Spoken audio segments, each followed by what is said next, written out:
नमस्तेस्तु भगवन् विश्वेश्वराय महादेवाय त्र्यम्बकाय त्रिपुरान्तकाय त्रिकाग्निकालाय कालाग्निरुद्राय नीलकण्ठाय मृत्युञ्जयाय सर्वेश्वराय सदाशिवाय श्रीमान् महादेवाय नमः। ॐ नमः शम्भवाय च मयोभवाय च नमः शङ्कराय च मयस्कराय च नमः शिवाय च शिवतराय च।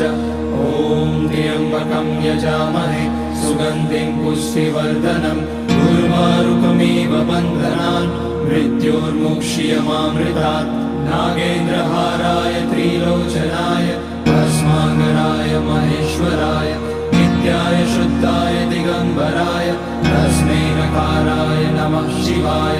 मन्दाकिनी सलिलचन्दन चर्चिताय नन्दीश्वर प्रमथनाथ महेश्वराय